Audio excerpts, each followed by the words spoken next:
స్తుతి ఆరాధన అంటే ప్రైజ్ అండ్ వర్షిప్. ఇవాళ ఎక్కడ చూసినా స్తుతి ఆరాధనలు చాలా చోట్ల జరుగుతూ ఉంటున్నాయి. సంఘాల్లోనూ, కూడికల్లోనూ, పబ్లిక్ కానివ్వండి, ఎక్కడ చూసినా స్తుతి ఆరాధనకు ఒక ప్రాధాన్యతని ఇస్తూ ఉన్నాం, అందరం చేస్తున్నాం. కానీ ఎలా చేస్తున్నాం, ఎలా ఈ స్తుతి ఆరాధనలు ఈ రోజుల్లో జరుగుతున్నాయి అని కానీ చూస్తే కొన్ని ప్రాంతాల్లో విపరీతమైన music, theoretical settings, thrush lights, ఆ పైన ఫాగ్, ఆ తర్వాత డాన్స్. ఏంటి అని కానీ చూస్తే దావీదుని ఒక ఉదాహరణగా తీసుకుంటూ, దావీదు నాట్యం చేసేవాడని చెప్పి, దావీదు మరి సంగీతముతో దేవుని స్తుతించేవాడని చెప్పి అదొక పదం అయితే మంచిగా వాడుతున్నారు. మంచిదే, కరెక్ట్. దావీదు సంగీతానికి చాలా ప్రాధాన్యత ఇచ్చాడు. దావీదు స్తుతి ఆరాధన చేసేవాడు. కానీ దావీదు నాట్యం చేశాడు, అది కూడా కరెక్టే. కానీ ఎన్నిసార్లు నాట్యం చేశాడు దావీదు అని కానీ చూస్తే బైబిల్లో కరెక్ట్గా కానీ చూసినట్లయితే దావీదు ఒక్కసారే చేసింది. దావీదు నాట్యం చేసింది స్పెసిఫికలీ హీ డాన్స్డ్ వన్స్. అది ఎప్పుడు అని కానీ మనం చూస్తే బైబిల్లోని సమూయేలు రాసిన 2వ గ్రంథం 6వ అధ్యాయం 14 నుంచి 16 వచనాల్లో మనం కానీ చూసినట్లయితే, ఒబేదేదోము ఇంటి దగ్గర నుంచి ఆయన మందసాన్ని తన దావీదుపురమునకు తెచ్చుకునేటప్పుడు, ఒబేదేదోము ఇంట్లో మందసం ఉన్నప్పుడు ఆయన ఎంతగానో ఆశీర్వదించబడతాడు. దావీదు ఆ మందసాన్ని దావీదుపురమునకు తీసుకొని వచ్చేటప్పుడు ఆయన ఖచ్చితంగా ఒక ఆర్భాటం చేస్తాడు. ఎందుకంటే అది మందసం కాబట్టి, it's the ark of covenant. So ఏం చేశాడు అక్కడ ఆయన కానీ చూసినట్లయితే, ఆయన చాలా యెహోవా మందసం మోయిచు 6 అడుగులు సాగుగా ఎద్దు 1 క్రొవ్విన దూడ 1 వధింపబడెను. దావీదు తన యొక్క రాయల్ డ్రెస్ తీసేసి ప్రీస్ట్లీ డ్రెస్ వేసుకుంటాడు. ఏంటో తెలుసా, అక్కడ ఆయన నారబట్టలను ధరించుకొని, ఆయన దావీదు 1 కొవ్విన దూడ 1 వధించి, దావీదు నారతో నేయబడిన ఏపోదును ధరించుకొని, అంటే తన్ను తాను అంతగా తగ్గించుకొని తన రాజరికపు వస్త్రాలను తీసి పక్కన పట్టేసి తన్ను తాను తగ్గించుకుంటూ ఆయన అక్కడికి నాట్యం చేసుకుంటూ మందసాన్ని తీసుకొస్తున్న సమయంలో భార్య కూడా చూసి పైనుంచి ఆయన మీద కోపం తెచ్చుకుంటుంది.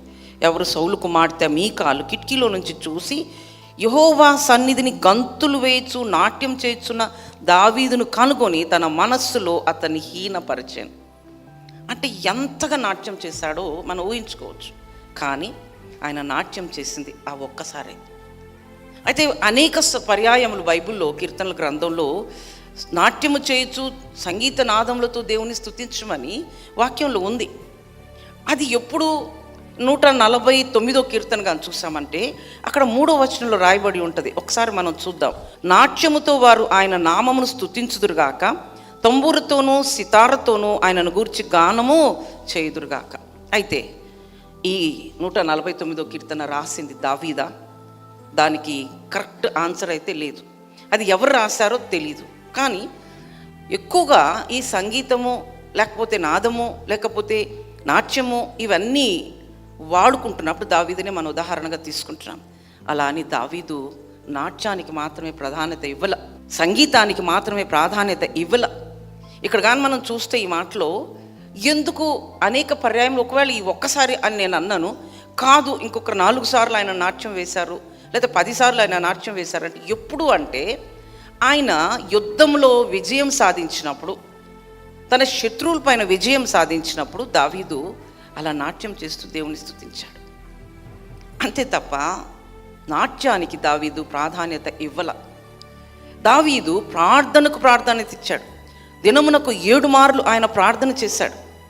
అంతేకాదు, కీర్తనలు 1వ అధ్యాయం 1వ వచనం 2వ వచనం చూస్తే, దుష్టుల ఆలోచన చొప్పున నడవక, పాపుల మార్గాన నిలవక, అపహాసకులు కూర్చుండే చోట కూర్చోక, యెహోవా ధర్మశాస్త్రం నందు ఆనందించువాడు ధన్యుడు, దివారాత్రములు ధ్యానించువాడు ధన్యుడు.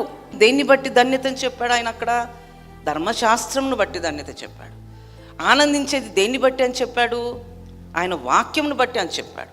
అంటే దావీదు నాట్యానికి, సంగీతానికి ప్రాధాన్యత ఇచ్చాడా, లేకపోతే వాక్యానికి ప్రాధాన్యత ఇచ్చాడా, ప్రార్థనకు ప్రాధాన్యత ఇచ్చాడు?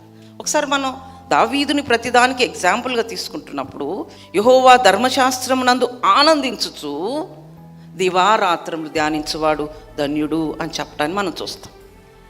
అంతేకాదు, నీ వాక్యము నా పాదములకు దీపము అని చెప్పాడు. అంటే ఆయన నాట్యం కన్నా, స్తుతి ఆరాధన కన్నా వాక్యానికి ప్రాధాన్యత ఇచ్చినట్లుగా మనం చూస్తాం. ప్రార్థన, worship, prayers and worship, you glorify God. ఏంటి, దేవుణ్ణి మనము అక్కడ స్తుతిస్తాము, ఆరాధిస్తాం. కానీ ఎలాగా?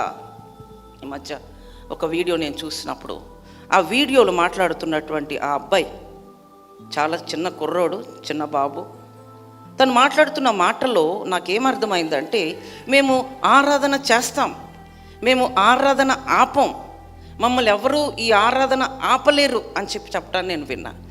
ఆరాధన చేయమనే చెప్తాం, ఆరాధన చేయకుండా ఉండొద్దు. కానీ ఎలా చేయాలి, ఎలా చేయాలి అనేది చాలా ప్రధానమైనటువంటిది అని మాత్రం నేను చెప్పాలని ఆశపడుతున్నా. ఎందుకంటే సమరయ స్త్రీని యేసయ్య కలిసినప్పుడు, అయితే ఈ యోహాను సువార్తలో మనం చూస్తాం ఆ మాటలు. సమరయ స్త్రీతో మాట్లాడుతున్నప్పుడు ఆమెకు ఒకటైతే అర్థమవుతుంది. ఏం అర్థమవుతుందంటే, యోహాను 4:23 ఆమె, అయితే మేము ఆరాధించాల్సింది ఆ పర్వతం మీద కాదు అంటది. సమరయులకి ఒక పర్వతం ఉండేదండి, గెరీజీము అనేటువంటి ఒక పర్వతం. వాళ్ళకు ఒక ప్రత్యేకమైన ఆలయం కూడా ఉండేది. అయితే మేము ఆరాధించాల్సింది ఆ పర్వతం మీద కాదు, ఆ ఆలయంలో కాదు, యెరూషలేములో ఉన్నటువంటి ఈ ఆలయంలో అంటది. అప్పుడు యేసయ్య అంటారు, అమ్మా, నువ్వు ఆరాధించాల్సింది అక్కడ కాదు, ఇక్కడ కాదు, నువ్వు ఆరాధించాల్సింది ఆత్మతో సత్యముతో. సో ఆరాధన ఏమి ఉండాలి? రష్ లైట్సా? ఆరాధనలో ఏముండాలి? హెవీ మ్యూజిక్సా? ఆరాధనలో ఏముండాలి? భయంకరమైన స్టేజ్ సెటప్సా? సో ఆత్మతో సత్యముతో కూడినటువంటి ఆరాధన ఉండాలి అనేది వాక్యం చెప్తుంది. ఇది నా మాట కాదు. రెండోది, తర్వాత కానీ చూసినట్లయితే, ఈ ప్రాంగణం నిండటం అంత తేలిక కాదు అన్నప్పుడు కరెక్టే. బైబిల్లో మనం ఒక మాట చూస్తాం, విశాలమైన మార్గము, అలాగే ఇంకోటి ఏం చూస్తాము, ఇరుకు మార్గం. విశాలమైన మార్గంలో చాలామంది వెళ్తారండి. చాలామంది విశాలమైన మార్గంలో వెళ్ళినప్పుడు ఆడిటోరియంలు నిండుతాయి, స్టేడియంస్ నిండుతాయి, లేకపోతే పెద్ద పెద్ద ఏకర్స్ ఆఫ్ ల్యాండ్స్ కూడా నిండుతాయి. మరి మత్తయి సువార్తలు మనం చదువుతాం 7వ అధ్యాయం, అది కూడా చదివే వినిపిస్తాను. 7వ అధ్యాయంలో 13వ 14 ఇరుకు ద్వారం ప్రవేశించండి, నాశనమునకు పోవు ద్వారము వెడల్పును, ఆ దారి విశాలమునై ఉన్నది, దాని ద్వారా ప్రవేశించువారు అనేకులు. ఎంతమంది ఉన్నారో ఈ ప్లేస్లో అని చెప్పుకుంటున్నటువంటి వారు ఎవరైనా సరే, అది చాలా విశాలమైన మార్గం కాబట్టి చాలామంది వస్తారు. జీవమునకు పోవు ద్వారము ఇరుకు, దానికి సంకుచితమై ఉన్నది, ఆ దారి సంకుచితమై ఉన్నది, దాన్ని కనుగొని వారు కొందరే. కొన్ని ప్లేసెస్లో ఇలా అనుకుంటున్న ఈ ప్లేసెస్లో మనం ఆ ప్రైజ్ అండ్ వర్షిప్స్, ఆ డాన్సెస్ ఆపేసి, లేకపోతే మామూలుగా చేస్తూ వాక్యము ప్రాధాన్యత ఇవ్వండి, అంతమంది వస్తారేమో చూద్దాం. కాబట్టి ఇక్కడ ఏం చూస్తున్నామంటే, మేము ఇలా చేస్తే ప్రజలు బాగా వస్తారు అంటే యూత్ అంతా కూడా అక్కడికి ఎక్కువగా వెళ్తున్నట్టుగా కూడా గమనిస్తున్నారు. అందరూ గమనిస్తున్నారు, ఇది నా మాట మాత్రం కాదు. అయితే దేవుని బిడ్డలారా, ఒకటి గుర్తుపెట్టుకోవాలా, ఇవన్నీ చూస్తున్నటువంటి వారు, పెద్దలైనటువంటి వారు చాలామంది చెప్తున్నారు, బాబు ఇది కరెక్ట్ కాదు, ఇలా చేయకూడదు, యూత్ అంతా రాంగ్ ట్రాక్లోకి వెళ్తారు అన్నప్పుడు నాతాను దావీదు దగ్గరికి వచ్చేసి హెచ్చరికిస్తాడు. దావీదుతో చెప్తాడు, నువ్వు ఇది చేస్తున్న తప్పు, నువ్వు ఇలా చేయకూడదు, బెత్షెబా విషయంలో, ఉరియా విషయంలో నువ్వు చేసింది చాలా తప్పు అని ఖండించినప్పుడు దావీదు కన్ఫెస్ అవుతాడు, ఎస్ నాది తప్పే అని ఒప్పుకుంటాడు. కానీ ఇప్పుడు ఒప్పుకోవట్లేదు, మేము ఇలాగే చేస్తాం, మా ఆరాధనలు ఎవరు ఆపలేరు, మాది ఇలాగే జరుగుతుంది అని చెప్పటాన్ని నేనైతే విన్నాను. దేవుని బిడ్డలారా, ఒక్కటి మనం ఆలోచన చేయాలి, నా మాటలు వింటున్న ప్రతి ఒక్కరు కూడా, రేపు నెక్స్ట్ జనరేషన్లో ఈ యూత్ బోధకులైతే, ఈ యూత్ సేవకులైతే, అప్పుడు సేవ ఎటువైపు వెళ్తుంది అనేది మనం జాగ్రత్తగా ఆలోచించి చింతించాల్సింది, ప్రార్థన చేయాల్సిందే ఈ విషయంలో. So youth are getting more attracted towards the music and the setups and the lightings and fog, but that is not అపోస్తుల బోధ. అది కాదు నిజమైనటువంటి ఆరాధన, అది కాదు. దావీదు ఆ విధమైన ఆరాధన చేయలేదు, దావీదు ఆ విధమైన నాట్యము చేయలేదు. దావీదును ఉదాహరణగా తీసుకుంటున్నారు కాబట్టి దావీదు ప్రాధాన్యత ఇచ్చింది వాక్యముకు. దావీదు గోనె పట్ట కట్టుకొని బూడిద పోసుకొని ఎర్రటి ఎండలో కూర్చొని దేవునికి మొరపెట్టుకున్నాడు, దేవుని స్తుతించుకున్నాడు, దేవుని కొనియాడుకున్నాడు. అలా చూసినప్పుడు దావీదు నాట్యం చేసిన సందర్భాలు చాలా తక్కువ. దేవుని దగ్గర మొరపెట్టుకొని కొనియాడుకొని ఏడ్చి ఆయన ఉపవాసాలు చేసిన సందర్భాలు ఎక్కువ. సో దావీదుని మనం ఆ కోణం చూస్తే చాలా ఆశీర్వాదకరంగా ఉంటుందని చెప్పి నేను నా మాటలుగా భావిస్తున్నాను. నా మాటల్లో దోషం ఉండొచ్చు, తప్పు ఉండొచ్చు, నా మాటలు ఎదుటి వాళ్ళకి నచ్చకపోవచ్చు, ఎవరినో ఏదో విమర్శించాలని కాదు, కానీ ఇక్కడ ఖచ్చితంగా వాట్ ఈజ్ కింగ్ డేవిడ్ అని చెప్పడానికి నేను ఆశపడుతూ ఇప్పుడు ఈ మాటల్ని కొందరన్నా అర్థం చేసుకుంటే సువార్త సేవ అనేది సవ్యంగాను ఆత్మీయంగాను నడుస్తుంది అని చెప్పి నేను ఆశపడుతున్నా. దేవుడి మాట దీవించుగాక.